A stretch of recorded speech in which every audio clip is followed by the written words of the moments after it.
الحمد لله رب العالمين، والصلاة والسلام على أشرف الأنبياء والمرسلين نبينا محمد وعلى آله وصحبه أجمعين. أما بعد، كتاب مشكاة المصابيح د شرح په سلسله کې د درسونو او باغ درسونو کې منګه کتاب الجنائز شروع کړو د جنازې مسائل،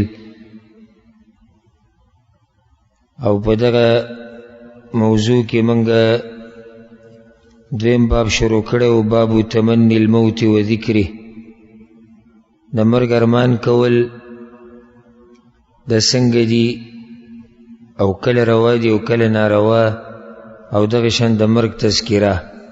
دا باب مونږ ختم کړو، صرف یو روایت پکې پاتې، هغه یو روایت به ووایو بیا به دا بل باب شروع کوو. اخرنی حدیث په دغه باب کې دی: وعن حارثة بن مضرب رحمه الله. حارثة ابن مضرب دا په مشهور تابعینو کې دی او په مشرانو تابعینو کې دی. دوی چې دخلت على خباب رضی الله عنه، ویزیو پیر په خباب ابن الارت رضی الله عنه داغه خواله ورلم.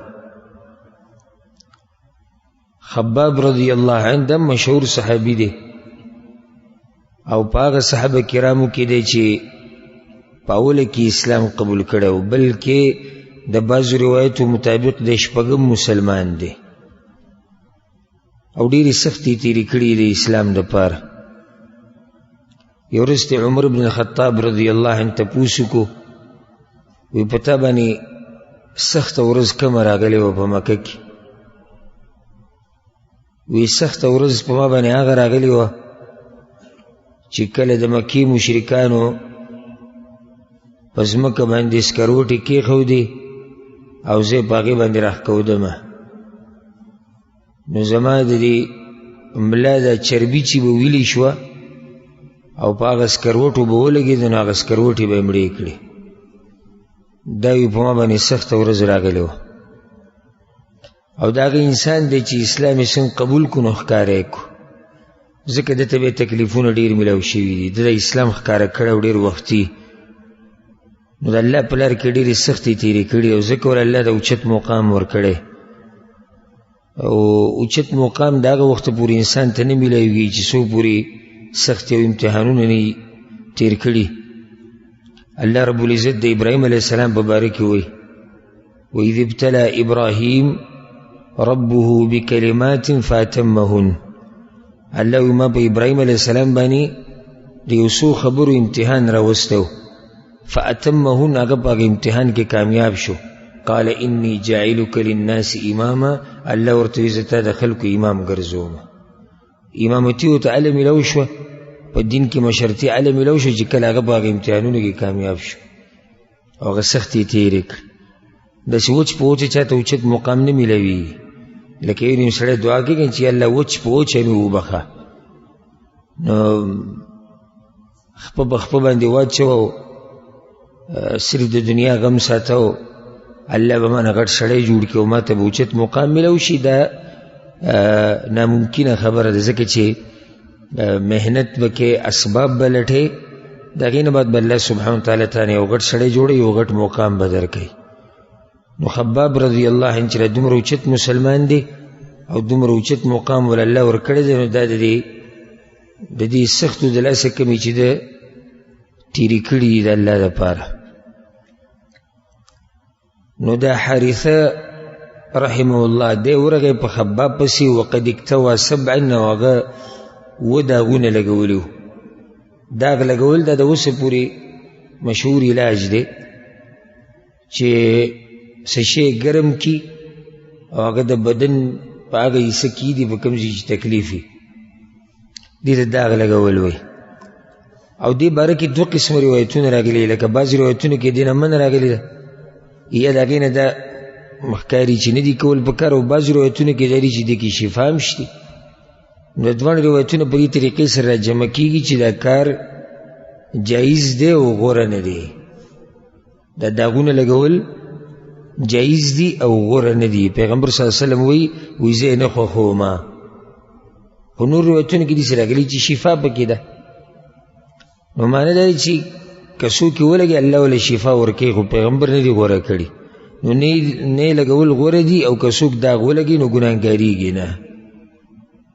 فقال نو خباب دوي لولا أني سمعت رسول الله صلى الله عليه وسلم يقول وكثرت ما د پیغمبر نه دا خبر نه اوریدلې لا يتمنى احدكم الموت، پتاسو کې دی وسله د مرګ ارمان نه کوي. لتمنيته نو ما به د مرګ ارمان کړي. اصل د حدیث دی د پر راوړی چې د مرګ ارمان بنه کې دا مسله پوره تفصیلی خو د ډیر وضاحت سره مخکې تیر شوی. ولقد رأيتني مع رسول الله صلى الله عليه وسلم ما أملك درهما، او ما خپل ځان لیدلی د پیغمبر صلی الله علیه وسلم سره چې کله زه وم زما سره یو درهم هم نه و، دومره غریب وم او دومره کمزوری وم. وإن في جانب بيت الآن ل40,000 درهم، او زما دی کور کې 40,000 درهم ما سره پراته دي. دا پیسې د کم ځای نه راغلي؟ دا غنیمتونه دي، جهادونو کې شریک شوی. د بدر نه بعد چې څومره غزاګانې شوي دي دی پکې شریک شوی. قال ثم أتي بكفنه، نو بیا کفن راوړی شو. د خباب رضی الله عنه چې کوم کفن و هغه د هغه مخې ته راوړی شو. د دې نه دا مسله ثابتېږي چې کفن کور کې ځان سره ساتل دا د سلفونو ثابت دي. او دې کې لویه فایده داري چې کله انسان خپل کفن ویني نو مرګ ورته رایادي. او بل دا چې د دنیا امیدونه به ډېر اوږده نه کوي، امیدونه به یې لږ لڼي چې کله د خپل کفن ویني. کفن چې کله راوړی شو نو هغه کفن ډېر مزیدار ښکلی صفا سوتره کفن و. فلما رآه بکا، کفن یې چې ولیدو به ژړا شو. قال او دی ووی لكن حمزة لم يوجد له كفن إلا بردة ملحا. وإذا حمزة رضي الله عنه سر كفن نو کله چې شهید شو د احد په غزا کې نو کفن نو خو یو صادر ورسره برک صادر، بردة ملحا هغه صادر ته چې برک صادري کرخې بکي وړي کوونته کې صادرو. إذا جعلت على رأسه قلصت عن قدميه وإذا جعلت على قدميه قلصت عن رأسه. وی چې هغه صادر به کله د هغه په سر واچولی شو نو خپې به ښکاره شو، او چې په خپو به ورته واچولی شو نو سر به ښکاره شو. حتى مدت على رأسه، به پیغمبر صلی الله علیه وسلم په دې سر ورته واچوي. وجعل على قدميه الإذخر، او په خپو باندې ورته سرګړی، او دا یو خاص قسم واخه دي چې د مکې په دې غرونو کې راخیږي، هلته مشهور دي. وی دا ورته په دې خپو باندې واچوي. دا حدیث امام احمد راوړی، امام ترمذي هم راوړی. امام ترمذي په روایت کې ورسره دا نشتی چې بیا کفن راوړی شو هغه په جړا شو، دغه خبره پکې نشتی. دا حدیث دلته راوړی دی دپاره دی لوی مقصد دی حدیث کې هغه دا دی چې د مرګ ارمان کول نه دی روا. دویم دی حدیث کې فائدہ صحابه کرام به په ځان باندې یریدو کله چې به دنیا پراخه شو، او یریدو به دې دله څه چې کیدی شي الله زموږ د نیکو اعمالو بدله موږ له په دنیا کې راکوي، او هغوی په دنیا کې بدله نه غوښته، بدله هغوی په آخرت کې غوښته. د دوی په عکس باندې زموږ حال دی، څومره چې ورسره مال ډېرېږي دومره ورته دی خاندي او خوشحالېږي. او دا خبره ته وکړم وګورئ، الله قرآن کې وایي چې ان کیدي متین، زما راني وګورئ الله وایي ډېر مضبوطي او ډېر د الله یو ناشنا طریقې چې سړی رانیسي. کله یې داسې رانیسي چې د دنیا ورته سمه پراخه کړي.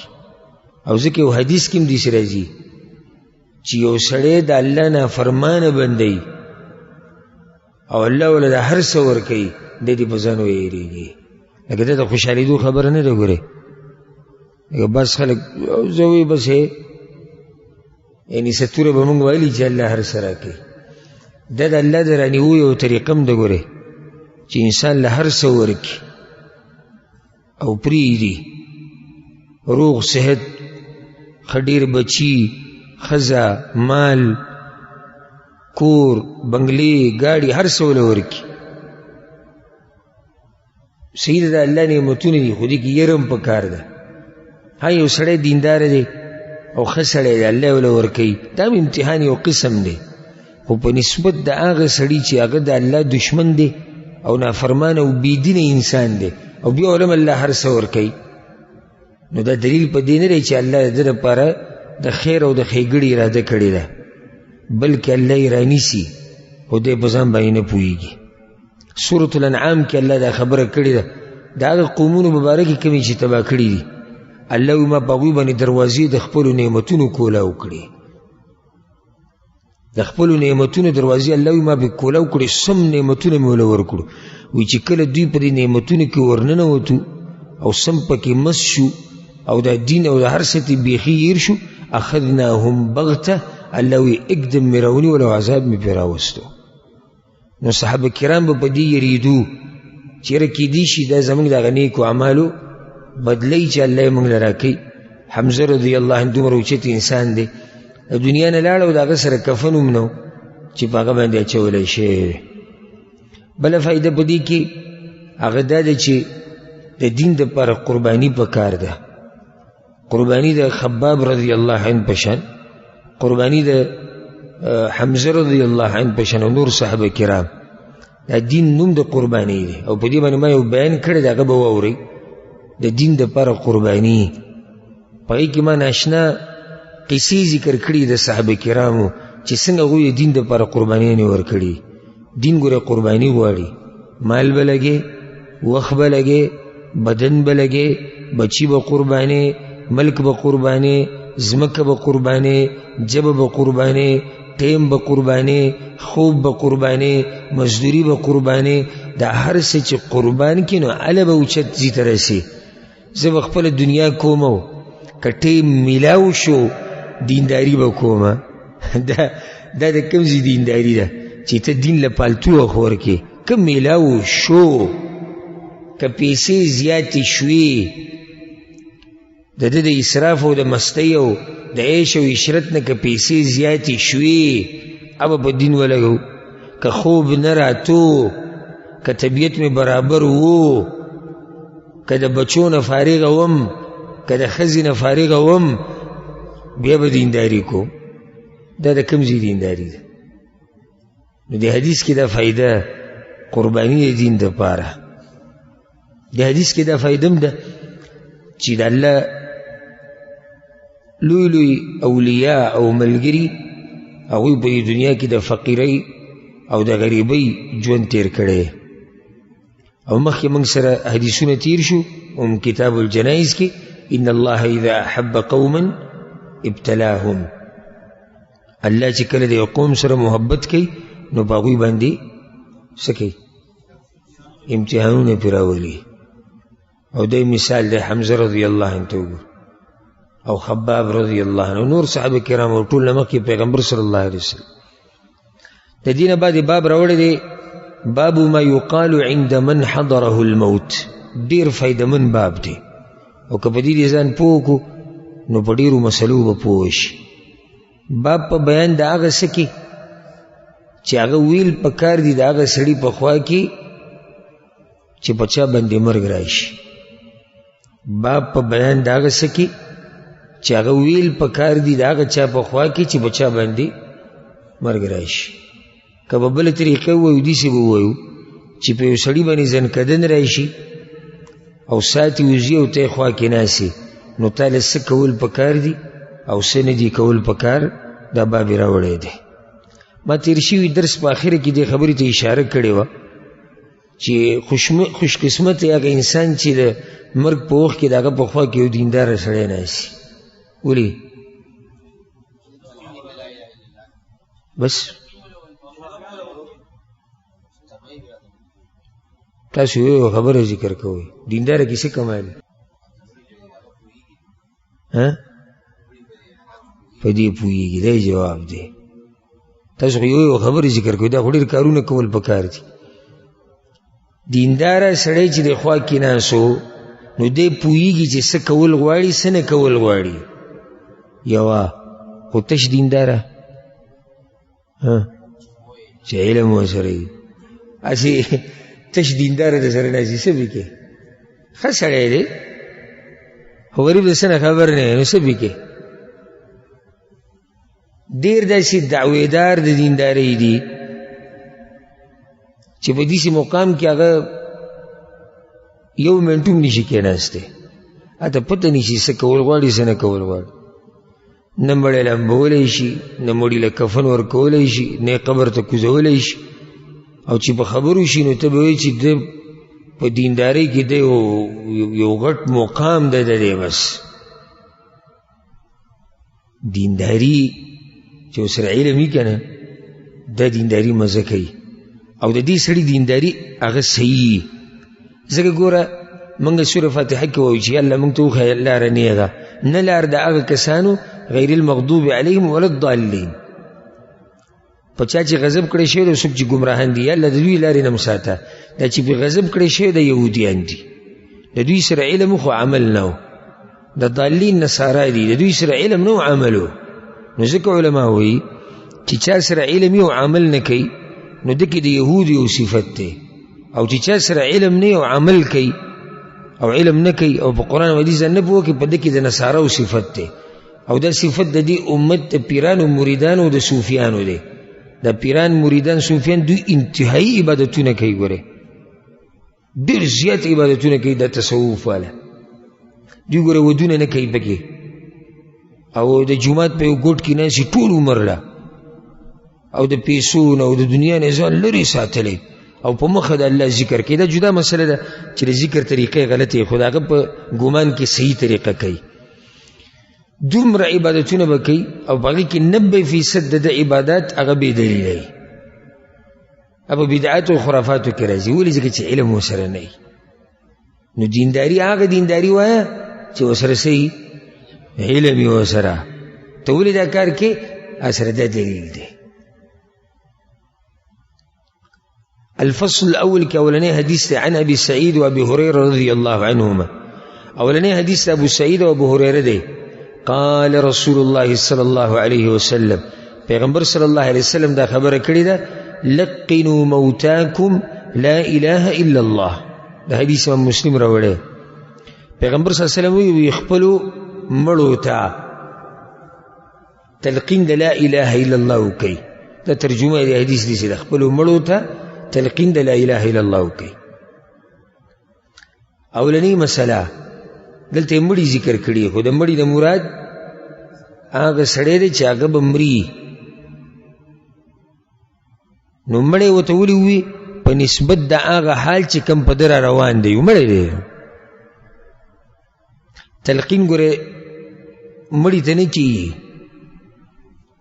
چې اوس د قبر سر ته ولاړې ورته وایې لا اله الا الله ووایه، او چې حدیث کې دري چې لقنوا موتاکم، دی نه دی پوه شوی په دې حدیث باندې.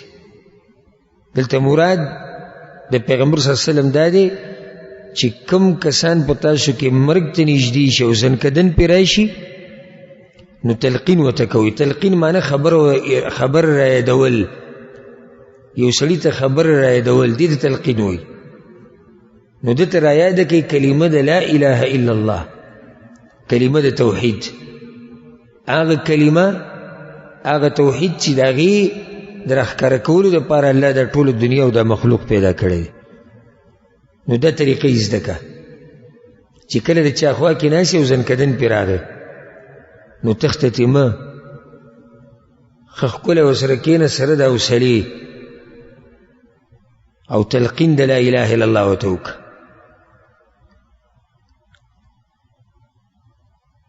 حدیث کې راځي، امام ابن حبان راوړی دی تلقین فائدہ ګوره. که د لا اله الا الله وی فإن من كان آخر كلامه لا اله الا الله دخل الجنه، د چا چې آخرنی کلام لا اله الا الله شي دی به جنت ته ځي. یوما من الدهر، یو ورځ به لازم ځي وإن أصابه ما أصاب قبل ذلك اگر کدین مخکې ته عذاب میلاو شي خو یو ورځ به لازم چرته ځي جنت ته به ځي دوزخ ته تلی شي که نشي تلی شي ګناهګار به یې که الله وله ګناهونو عذاب ورکوي خو بیا به لازم راځي جنت ته دې کلمې د لاسه نو ځکه تلقین مړي ته مراد یې هغه انسان ته چې مري د تلقین د لا اله الا الله وکړه بله مسله تلقین به ورته په طریقه کې په ده ګورې دومره سخته ده چې تا ته د هغې احساس نشتی ګورې دا نه چې ته کلمه ووایه لا اله الا الله ووایه بس مړه کلمه ووایه او سب ازویری دی شروع کړي او سی چلې تعالی په طریقه په دې چې کومه سخته ده لکه عمر بن العاص چې کله وفات کېدو رضی الله عنه زوی ته ویل دې ښکاري لکه چا چې د احد غر راوړی او زما په دې مرۍ ایښودی او د اسمان چې په دې ځمکه راولېدلی او زه په منځ کې نښتی یم ته نه پوهېږې په دې تکلیف باندې او په دې موږ له پوه شو چې کله راشي او دا به راځي په موږ ټولو باندې هغه ورځ دې الله موږ ته اسانه کړي هغه ناشنا وښي چې کله د دې بدن نه دا سا وځي چې له دومره وخت یې پکې تېر کړی او بیا به د الله سره ملاقات او برزخ او امتحان او آخرت او غټې خبرې پرتې دي مخې ته غټې خبرې نو تلقین به ورته څنګه کې علماو او فقهاو دا خبره لیکلې چې امر به ورته نه کوې یعنې هسې به ورته نه چې ویې وایه بلکې د هغه په مخ کې به دا کلمه را یادې نو دی به یې ووایي امر به ورته په دې نه کې ځکه چې سخته پې ډېره ده نو داسې نه په ځان پوه نه شي ووایي چې نه یې وایم کله سړي باندې دومره سخته شي چې یو خبره هم نشي زغملی نو د هغه په مخ کې به دا کلمه وې اته به یې را یادې کلمې ووي بس به یې غلی شي خو که بیا منځ کې نورې خبرې وکړي نو بیا ورته هم کلمه را یادولی شي چې دا کلمه د ده اخرنۍ خبره وګرځي کافر ته امر کېدی شي کافر ته امر کېدی شي مخکې موږ سره حدیث تېر شو هم کتاب الجنایز کې پیغمبر صلی الله علیه وسلم د یهودي خواله تلو د هغه خادم چې د اسلام امر یې ورته وکړو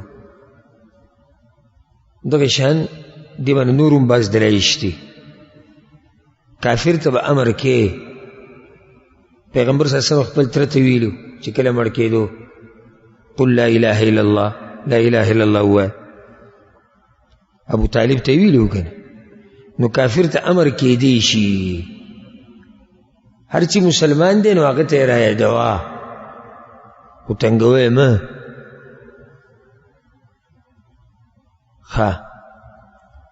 که څوک یې ونه وایي څه خیال دی سړي باره کې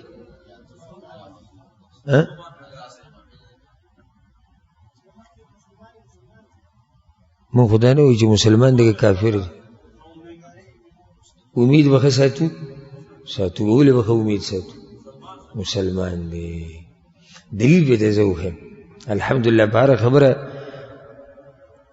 دلیل ملاویدی شي چې سړی کوشش وکړي محنت وکړي حدیث کې راځي د عثمان رضی الله عنه حدیث دی من مات وهو يعلم انه لا اله الا الله دخل الجنه چې سړی مړ شي په دې حال کې چې دته پته وي چې د عبادت حقدار صرف یو الله دی د جنت ته شي معنی چې د عقیدې د توحید او په خوله ونه وي دغه ټیم کې دی بیا هم جنت ته شي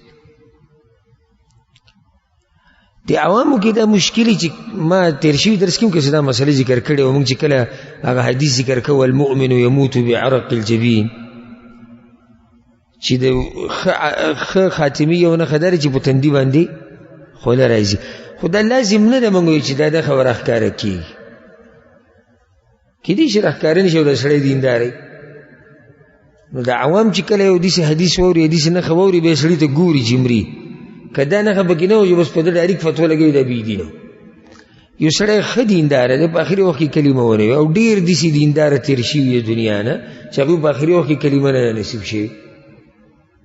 دا نه چې د هغه د بېدینۍ د لاسه د هغه ورته سوچ نه دی تللی یا یې طاقت نه و.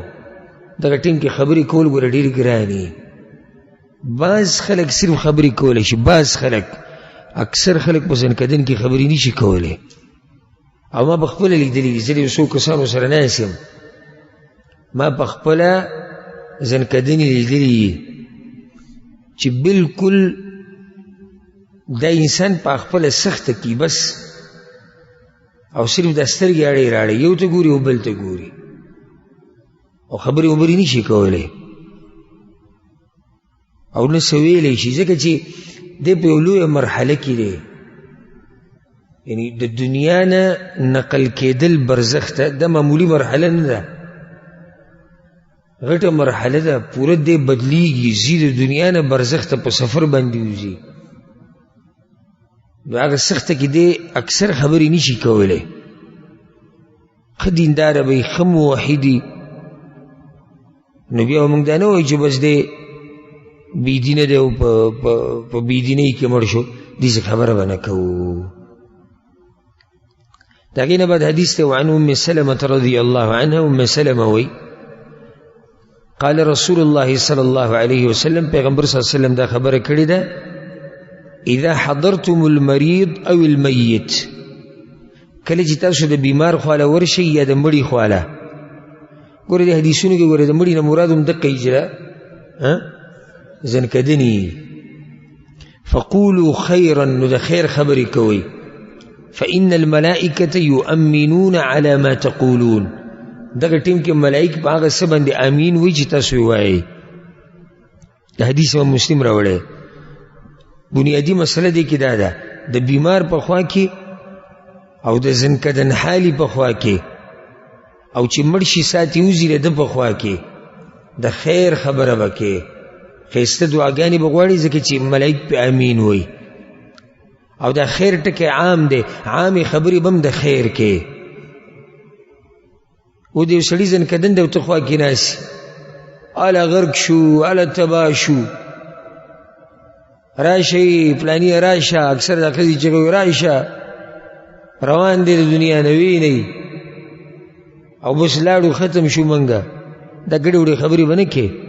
فقولوا خیرا، د خیر خبرې به کې، ښایسته دعاګانې، یا الله ویې بخه، یا الله رحم پې وکړه، یا الله که ساتې نه ورته یا الله سخته ورته اسانه که، یا الله زنکدن ورته اسان که. ښایسته خبرې کلمه ورته رایاده که، او چې کله مړ شو بیا ښایسته دعاګانې غواړه، ملائک امین وایي دغه ټیم کې. دا خبرې به نه کوي چې کله مړ شي یاره مخې تک زیړ شو او یاره خېټې راوپړسېده. زموږ د پښتنو اکثر د دې سره کاري، او دا ډېر خیانتګر انسان یي چې څوک د مړي دا قسمه خبرې بهر خلکو ته بیانوي. انتهایی خیانتګر انسان دی. حدیث کې دا راځي چې څوک مړي له غسل ورکوي دا د ده سره امانت دی، دی به د رازونه چاته نه بیانوي. که د عبرت دپاره چاته یو قصه کوي بغیر د سړي د ذکر کولو نه، چیرې یو پیر موږ یو کس لامبو او بېدینه و، په هغه باندې دا قسمه علامات راښکاره شي بغیر د سړي د ذکر کولو نه. دا څوک و کم ذکر دا به نه وی، یو قصه ده، یو وخو، خو نور د مړي دا قسمه حالات بیانول دا د مړي سره انتهایی خیانت دی. او زه حیران شم دې سړي ته یاره ده کې څه یعنې عقل نه چې یو سړی مړ شو، دی غریب په خپل اختیار کې دی نه، وایي جي پوزه یې کږی شوه. دا خو واضح خبره ده چې ساه د بدن نه وځي نو دا پوزه لږه کږی شي، مخ یې وي زیړ شو نو خو وینه ودرېده که نه، خېټه یې راوپړسېده. دا خو عام د بدن صفت دی، ورو ورو دا راپړسېږي په دې قبر کې، په اخره کې دا وډزېږي، وشلېږي، چینجیان او دا شي نه پکې بیا پیدا شي وروسته. دا خو چې انسان مړ شي دا ورسره کېږي. یو نیم سړی شین شي، شین د وینه په یو ځای کې جام شي، یو نیم زیړ شي، د چا خوله کولاو پاتې شي، د چا خوله بندی، د چا په خوله کې په دې وښکو کې لاړې راغلي، د چا هغه کې وینه راغلي، د چا نه د لمبولو په وخت کې ګندګي لاړی شي، ته به څه کې بهر به دا خبرې بیانې او دا خو په موت هم راځي.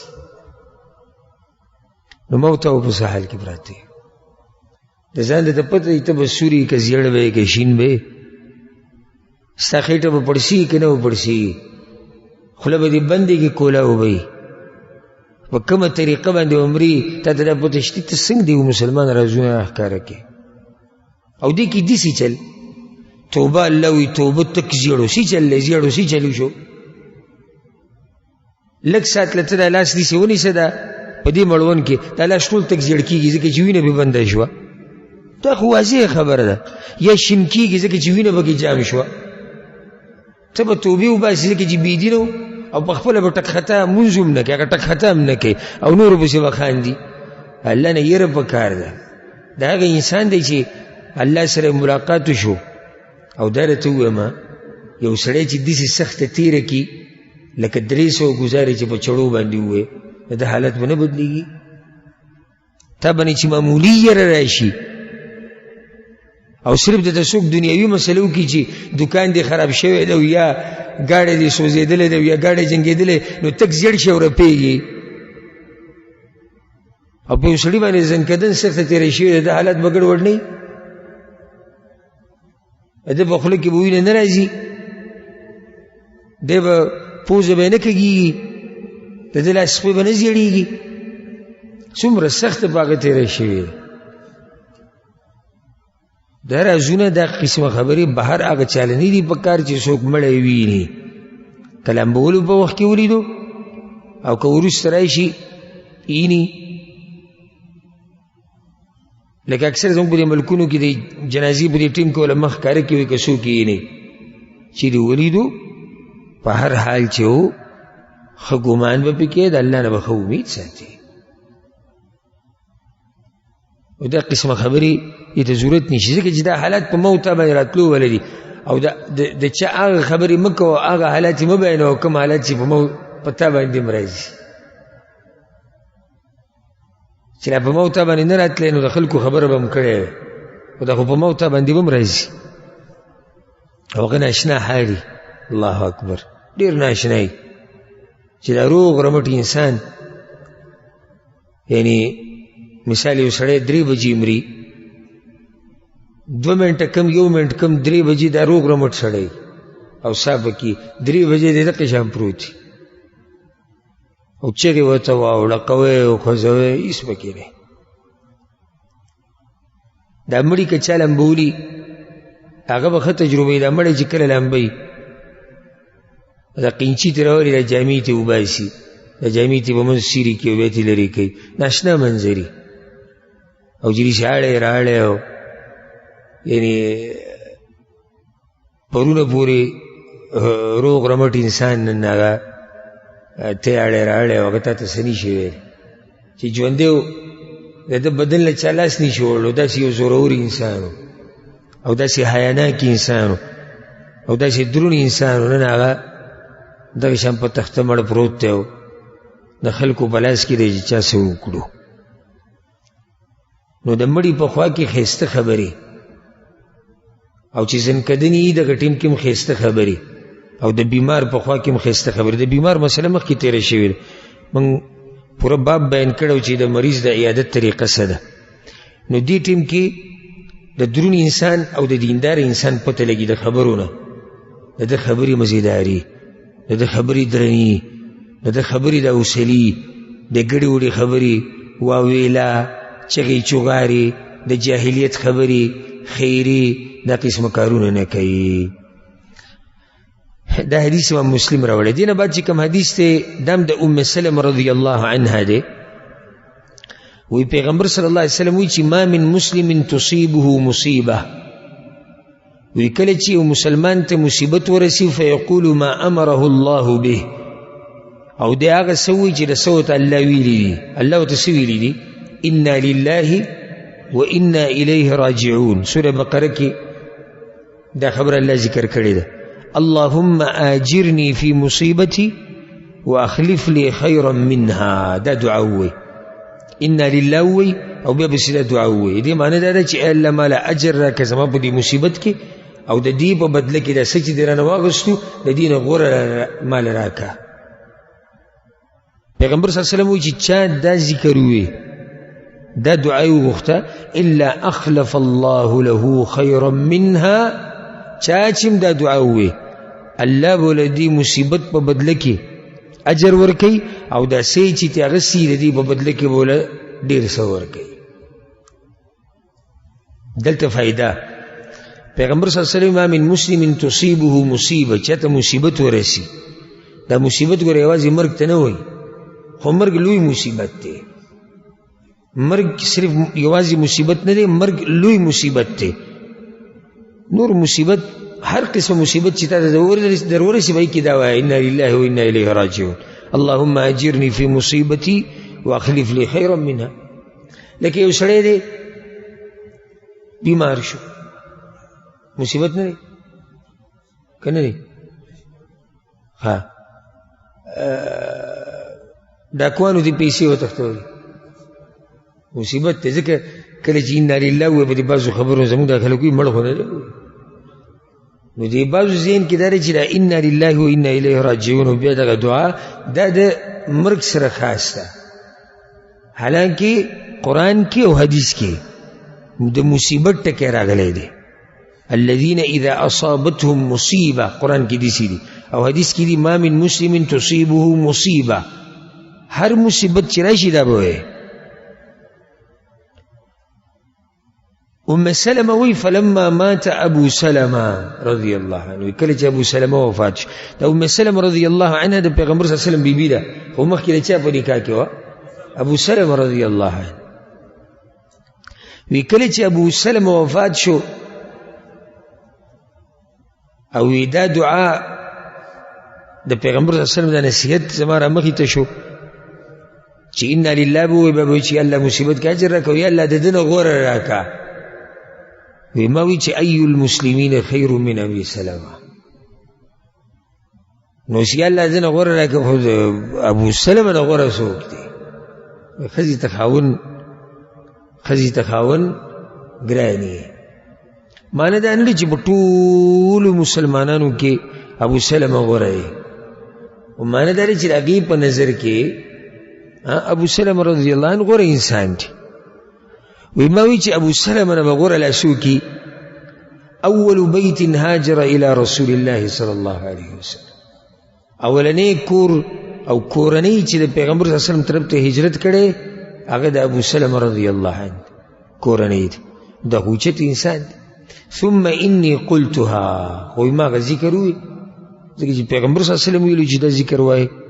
وی ما وی فاخلف الله لی رسول الله صلی الله علیه وسلم، نو الله د ابو سلمه په بدله کې مال پیغمبر صلی الله علیه وسلم راکو.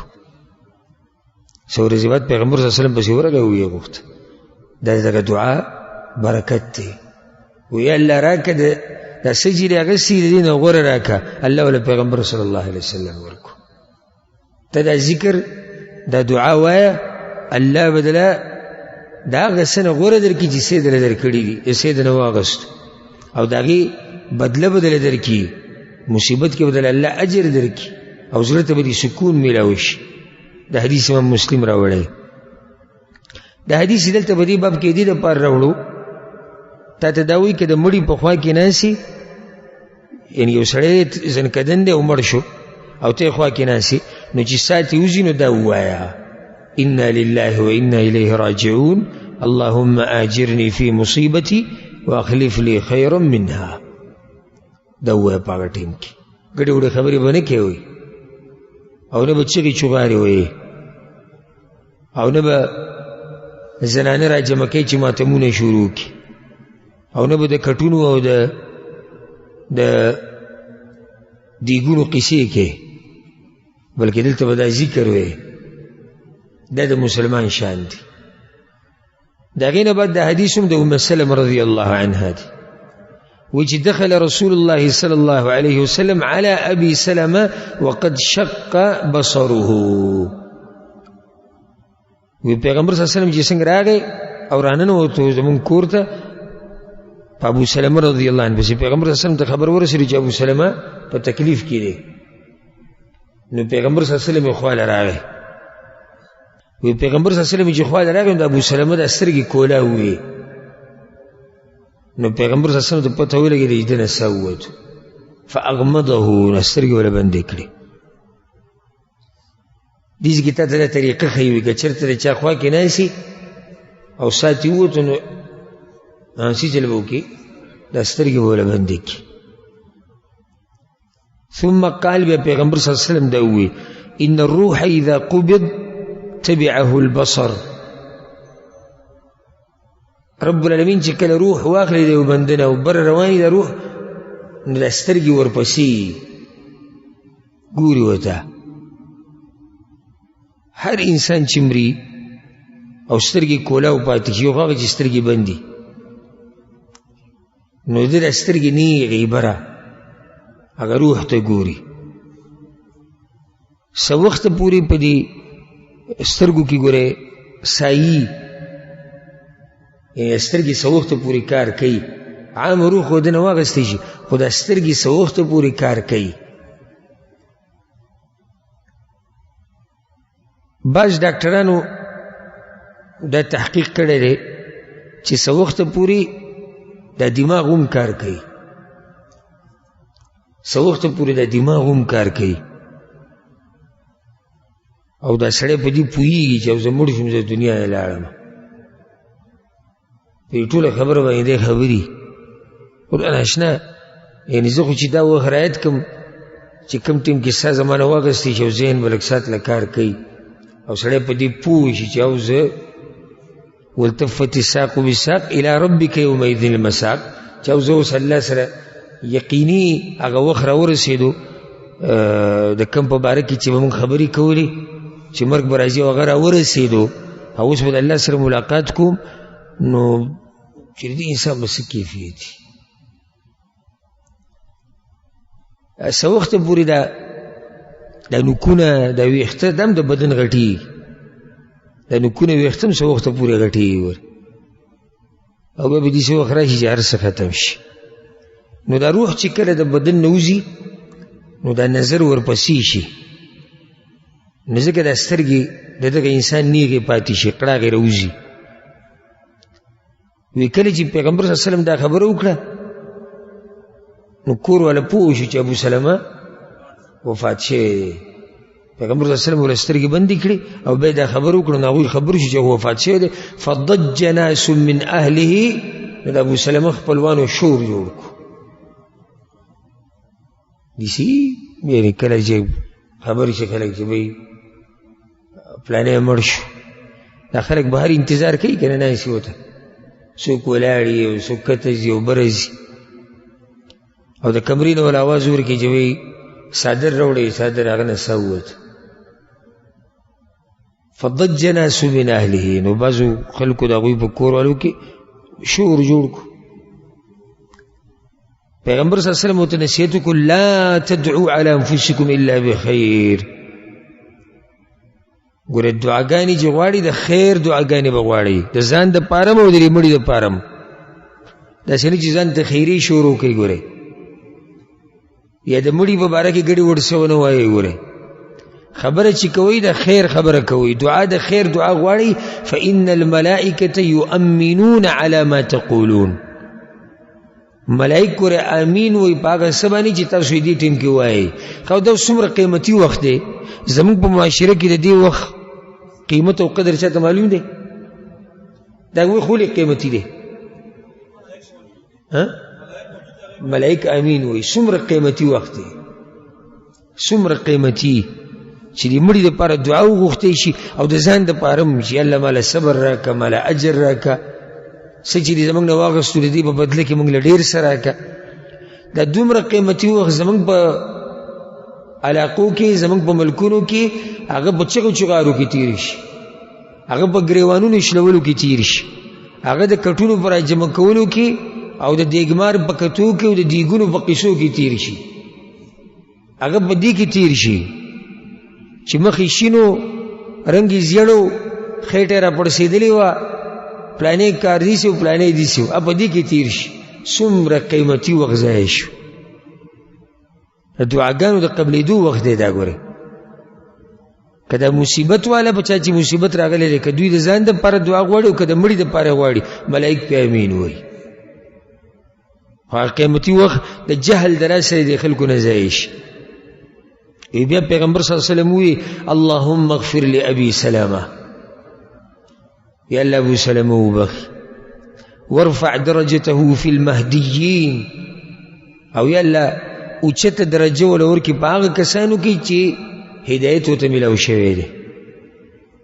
واخلفه في عقبه في الغابرين، او یا الله د دنه چې شاته څوک پاتې شوي دي په هغوی کې د دوی د ده دپاره یا د دوی دپاره د دې خپلوانو دپاره کارساز جوړ کړي، او یا الله ته کارساز شي. یعنی شاته چې د ابو سلمه نه څوک پاتې شوي دي یا الله برکت پکې واچي، او یا الله ته کارساز شي، ته له کار اسان کې، ته ورته لارې اسانې کې. واغفر لنا وله یا رب العالمین، یا الله منګه مو بخي او دی مو بخي یا الله. وافسح له في قبره، او یا الله د ابو سلمه قبر پراخه کې. ونور له فيه، او یا الله د ابو سلمه قبر رڼا کې. د حدیث امام مسلم راوړی. څه خوش قسمته خلکو چې د پیغمبر صلی الله علیه وسلم دعاګانې هغوی ته نصیب شوي. دې کې لویه فایده د څه دپاره چې حدیث راوړی خو دغه دی چې د مړي دپاره به چې مړي نه سوځي نو څه به وکړي؟ بس سترګې به وله بندې کړي. او دعاګانو مسله خو مخکې هم تېره شو، او د خیر خبره به کې. یوه لویه فایده په دې کې ګوره، د مړي کور والا ته به تعزیت کې. تعزیت څه ته وایي؟ تسلی ورکولو ته وایي. د تعزیت ته د عربۍ ټکی دی التعزیه، او د یو مسلمان ورور له تسلی ورکولو ته وایي. نو تعزیت طریقه دا د پیغمبر نه یې زده کړه. دعا به غواړي د مړي لپاره، او کور والو ته به د صبر تلقین وکړي. په دې کې دا نه چې پیغمبر صلی الله علیه وسلم لاس اوچت کړي شتي بګي نه، یا خاص مجلس لاسنیوي دپاره لګولی او بیا پیغمبر راغلی نه، یا درې ورځې لاسنیوي خاص کړې ده نه. دا ټول ټول ټول بدعات او خرافات دي، ټول بدعات او خرافات دي. زمونږ په معاشره کې چې د مړي په لاسنیوي کې او په تعزیت کې څومره خرافات دي که نه، تپوس یې مه کوه. او د دې وضاحت انشاءالله را روان دی کتاب الجنایز په آخره کې چې کله مړی ښخ کړی شي هلته به دې مسلې به تفصیل پوره بیانو. خو چې دا حدیث تاسو ذهن کې دې ته به زه اشاره کوم هلته بیا چې پیغمبر صلی الله علیه وسلم د ابو سلمه کورنۍ ته لاسنیوي کړې ده که نه یې ده کړې؟ کړې ده. تللی دی بیا راغلی په هغه ټیم کې لاسنیوي وشوه، لاس یې پکې اوچت کړي دي نه، غلی ناست دی که نه څه یې ویلي، دعا یې غوښتې، تسلي ورکړې. تعزیت څه ته وایي؟ تسلي ورکولو. نو که ته زما خواله ډېر راشي لاس به اوچت کړو او بیا مخ له راواچوي او بیا دقې شان ناست. ته راغلی څه لوي؟ څه راغلی ته؟ هسې زیړه کول راغلی؟ که راته رښتیا ووایم، که راته رښتیا ووایم نو ډېر دې له راغلي دي چې د بدل خبره ده، سبا له به بیا هلته ځو. بس هېڅ پروایي نشته چې سړی مړ دی، هېڅ پروایي نشته چې په کور والا باندې غم دی. بیا وایي چې یاره دا وابیان دومره سختیانې کوي، وایي چې لاسنیوکې لاس اوچتول نشتي. ستا د لاسنیوکه مه داسې مخلصه ده چې لاس اوچتول پکې نشتي او شتي. تعزیت تسلی ورکولو ته وایي. مړي کور ولا ته سوای چې خوشاله شي بوجي کم شي. د افسوس خبره ده چې وسړی په دغه مجلس کې خبرې هم نشي کولی، یو ته ګوري او بل ته ګوري. دغه سړي نه تپوس وکړه چې خبرې نشي کولی، ها نن سبا روپۍ په څو کې روانه ده، دی د خبرو مشین دی، بیا به یې ودرولی هم نشي، بیا به یې ویم نه درېږورئ. که د مزدورو دي تپوس وکړو او که د ریال او د ډالر دي تپوس وکړو نو بیا به یې وم نه درې. ورته ووایه د مړي کور ولته یو دوه د تسلۍ خبرې وکړه نو دغه ځه نشي، فایدهمنه خبره خو دی نشي کولی. پاتې له نصیحت پرېږده، تسلۍ خبرې وکړه یو دوه درې. لاس اوچت کوه، لاس اوچت کوه، لاس به اوچت کړو چې څلور راشي څلور واړه اوچتوي که نه، لاس به اوچت کړو، لږ کته کړې لاس به اوچت کړو، بیا دې کته کړې لاس به اوچت کړو، بیا کته کړې بیا لاس اوچت کړو. ښه نو 2 منټه بعد بیا ځي نو بیا څلور واړه وایي لاس به اوچت کړو، لاس به اوچت کړو، لاس به اوچت کړو، لاس به اوچت کړو، لاس به اوچت کړو. دغه قصه روانه، لاس به اوچت کړو، لاس به کته کړو، لاس به اوچت کړو، لاس به کته کړو. نه چا د تسلۍ خبره وکړه، نه د مړي دپاره چا دعا وغوښته، نه ښایسته خبرې وشوې، نه نصیحت وشو، نه وعظ وشو. ها لږ ساعت دا مجلس دی، بیا به مجلس شروع شي د دې غوړۍ راوړه، دیګ را دننه که، وریجې را واچوه، اودلی ورکه، هغلی ورکه. یاره که څوک دې خبر نه لرې نه ویني نو بلکل د واده پروګرام دی. سم خیال دی؟ مړی څوک یادوي؟ مړی خو غریب لا د مړي غیبت چې دله ونه کړي نو شکر وباسه. بعض د قبر په خوا کې مړ شو خو الله اکبر، ته به وجدې دي چې د ګناهونو نه پاک دي. مړ شو خو دا ګناه پکې وه. کل ابن آدم خطا، هر د آدم بچی خطا کار دی، هر د آدم بچی خطا کار دی، کل ابن آدم خطا.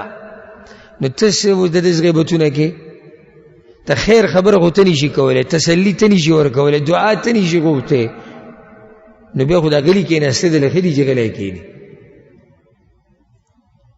دا تعزیت ته د لاسنیوي څه ښکرې نه وي ورې که نه ښکري. د پیغمبر چې دا کار وکړو د لاسنیوه که نه وه، تعزیت و که نه و، بس خبره ختمه شو. او څه ښایسته تعزیت، څه ښایسته نصیحت، دعاګانې پکې ورته وښوي، صبر کوئ، د خیر خبرې کوئ، ګډې وډې مه وایئ، ماتمونه مه کوئ، چغې مه وهئ، بې صبري مه کوئ. او یا الله ابو سلمه وبخ، او یا الله قبر ورته رڼا کړي، او یا الله قبر یې پراخه کړي. څومره ښکلې لاسنیوی ده، څومره ښکلی تعزیت. نو دا زمونږ د تعزیتونه چې دي دې ته وایي رواجي تعزیتونه. کم رواجي؟ دا صرف رواج دی. ډېر لږ خلک دي چې هغوی په دې نیت ځي چې زه عبادت کوم، دا یو عبادت دی، او د مړي کور ولا تسلي ورکوم. دا لږ دي که ډېر دي؟ دا ډېر لږ دي. نور دا ټول رواج دی، زما غیله به راځي او یا زما غیله راغلی و، ټولې دغه کیسې روانې دي. دې نه دا هم ثابته شوه چې په قبر کې نعمتونه هم شته او عذاب هم شته، ځکه وایي قبر ورته پراخه کړي او رڼا کړي. او دا مسله په خپل ذهنو کې بیان شوې ده، خو دا یو دلیل دی. وعن عائشة رضي الله عنها، عائشة رضي الله عنها وي إن رسول الله صلى الله عليه وسلم حين توفي، کله چې پیغمبر صلی الله علیه وسلم وفات شو، دې نه څه ثابته شوه چې پیغمبر صلی الله علیه وسلم دنیا نه تللی. وی کله چې پیغمبر صلی الله علیه وسلم وفات شو، سجیا ببرد حبره. دا حدیث متفق علیه حدیث صحیح بخاری سے مسلم کې. وی پیغمبر صلی الله علیه وسلم چې کله وفات شو نو په دې صادر کې پټ کړی شو، برد حبره، ببرد حبره معنی هغه صادر چې هغه د یمن نه براتو، او پای کې به پټې وي، کرښې به پکې وي. نو دغه صادرې به پیغمبر صلی الله علیه وسلم باندې اچولې. دی حدیث کې لویه مسله دا ده چې پیغمبر صلی الله علیه وسلم دنیا نه لاړ نو هیڅوک پاتې کېدونکی نشته. کل من علیها فان ويبقى وجه ربك ذو الجلال والإكرام. او ځکه حدیث کې راځي پیغمبر صلی الله علیه وسلم تاسو کې چاته مصیبت در ورسي خپل خپلوان یې مړ شي دا ګټ مصیبت دی، پلار مړ شو، مور ښځه بچی رور خور، نو هغه مصیبت تی ځان ته رعایت کړي کوم چې زما په باره کې درته رسېدلی دی، یعنې زما مرګ دې رعایت کړي. چې په پیغمبر باندې مرګ راغلی دی نو نور به دې څوک بچ شي، په دې سره زړه ته سکون میلاو شي او زړه ته اطمینان میلاو شي. بنیادی مسله د څه لپاره چې حدیث راوړی هغه دا دی چې څوک مړ شي نو بیا پې له پاسه څادر واچوه. که ترې چا پخوا کې ناست او ساعت یې ووته نو سترګې وله بندې که، دغه ذکر ووایه کوم چې شاته تېر شو، د خیر خبرې وکړه، ښایسته نصیحتونه وکړه او له پاسه پې څادر واچوه. ولې؟ چې په پرده کې شي. لږ ساعت مخکې ما ووایي که نه چې په ده باندې قسمه قسم حالات راشي. د مړي حالات ګوره ډېر زر بدلیږي را بدلیږي ډېر زر. نو څادر پې واچوه. نو په پیغمبر صلی الله علیه وسلم باندې هم څادر اچوله. هسې که زړه م زما د دې خبرو سره یي او په دې مجلس کې د زړه سره یي ناست یې نو سوچ کې دا منظر ذهن کې راولي چې پیغمبر صلی الله علیه وسلم پروت له پاسه پې څادر پروت و، هغه نه ساه وتې. دا څومره سخته ورځ راغلې ده په دې امت باندې. او ځکه انس بن مالک رضی الله عنه وایي ما ته یاد ده هغه ورځ چې پیغمبر صلی الله علیه وسلم مدینې ته راننوت او د هر څه رڼا شو. او ما ته یاد ده هغه ورځ چې کله موږ پیغمبر صلی الله علیه وسلم قبر ته کوز کړو خاوره هم پې واچوله او دا مدینه وي موږ ته تکه توره پاتې شو. نو پیغمبر صلی الله علیه وسلم باندې دا وخت راغلی په ما او تا باندې به هم راځي. نو چې څوک مړ شي څادر پې واچو چې پناه شي د خلکو نه.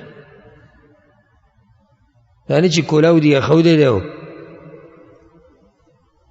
ښځې ورته راجمع شوي دي او ویر روان دی او چغې روانې دي او ګاونډي نه بلکې شلم کورم دا چغې اوري، شلم کورم دا چغې اوري. دا غلطه طریقه ده. الفصل الثاني کی حدیث تے عن معاذ بن جبل رضی اللہ عنہ. معاذ بن جبل وی پیغمبر صلی اللہ علیہ وسلم دا خبر کړی ده من كان آخر كلامه لا إله إلا الله دخل الجنة. دا چا چې آخرنی خبر لا إله إلا الله وګرځي د دنیا نه نو دی وځي چېرته؟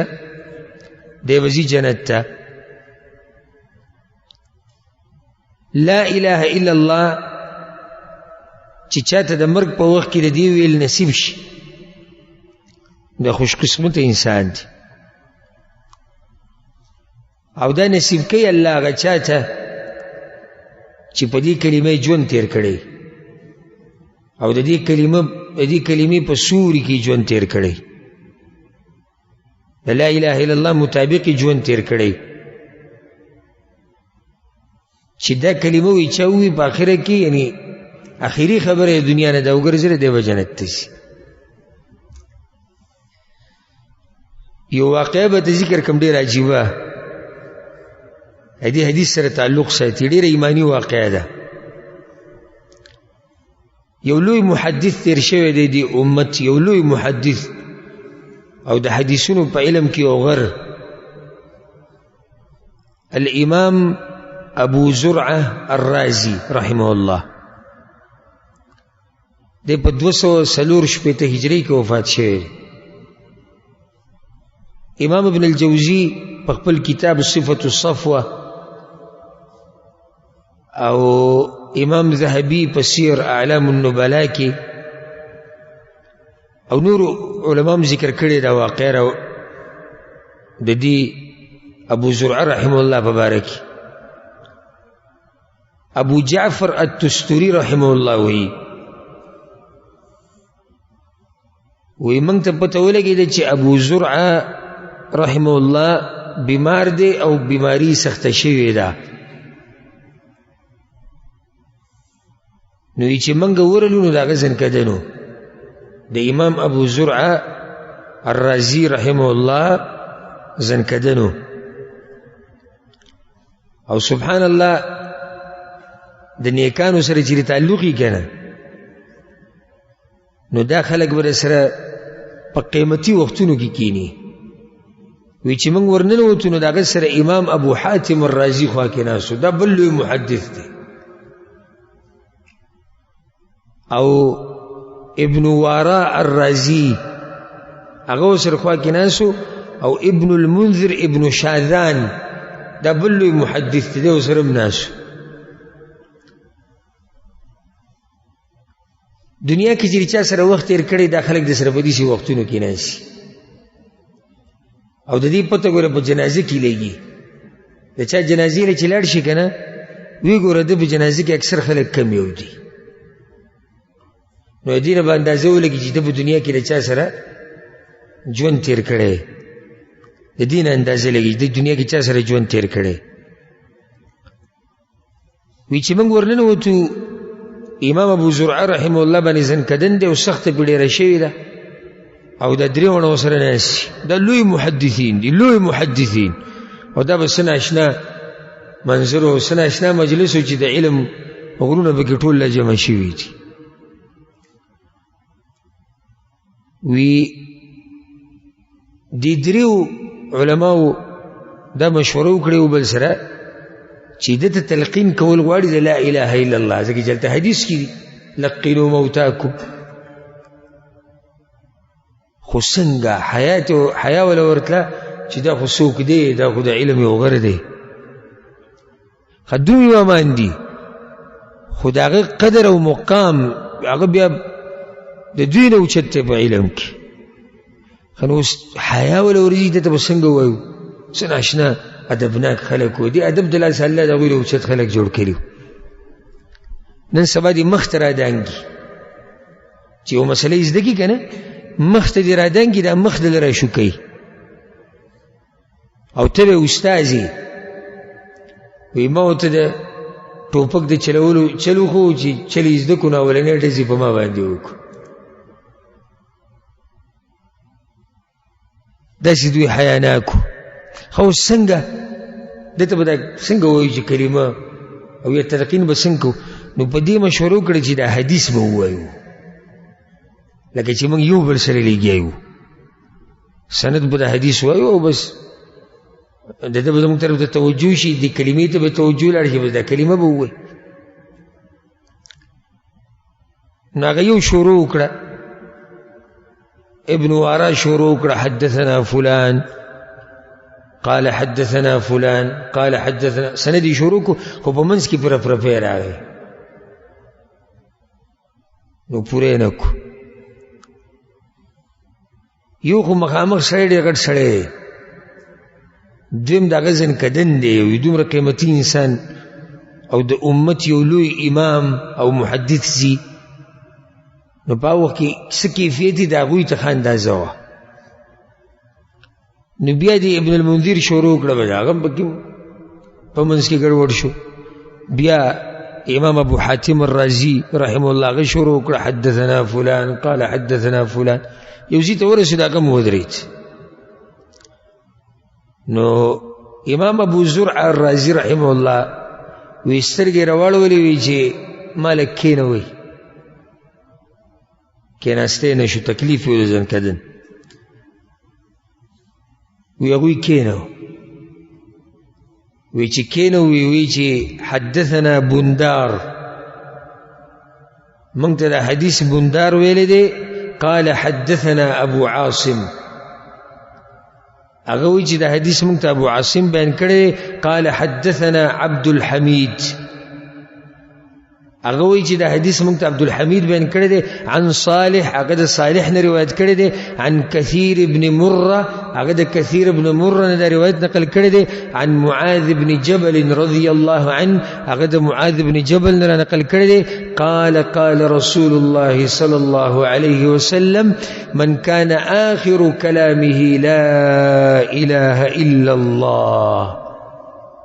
د دې الله دې نوم کې چې د اخرنۍ ها راځي الله، دې ها سره تسوت.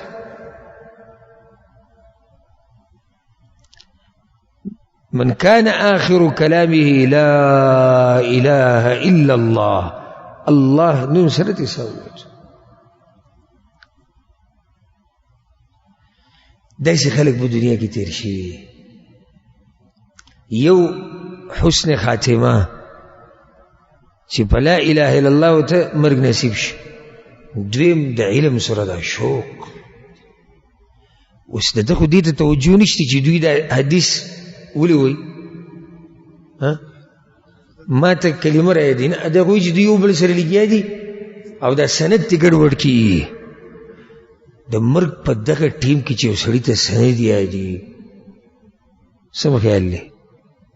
زمونږ روغ رمټ سړی دی 20 کالو 25 کالو هغه ته یو مسله نه یاد سند خبرې سند خو ډېر ګران دی کې د راویانو نومونه یادول دي او دا ګران علم دی. دا ګران علم یو سړي ته د زنکدن په وخت کې حدیث یاد چې څنګه کېناستو حدثنا بندار قال حدثنا أبو عاصم قال حدثنا عبد الحميد عن صالح عن كثير بن مرة عن معاذ بن جبل عن النبي صلى الله عليه وسلم قال من كان آخر كلامه لا إله إلا الله وساتوت. حسن خاتمه او د علم سره شوق او رب العالمین د نیکان خلق څنګه ساتي او څنګه حفاظت کوي هغه دي.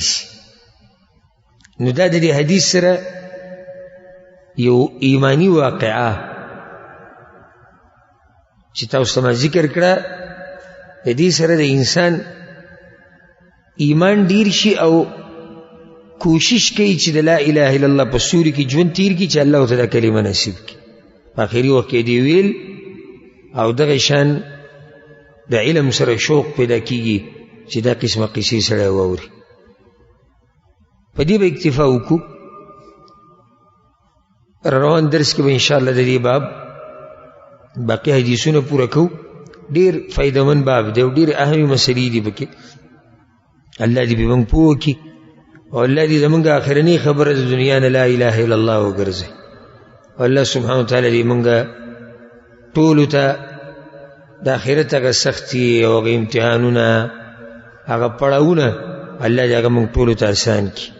کوم مسلمانان چې مړه دي رب العالمین دې په هغوی باندې خپل خاص رحم وکړي.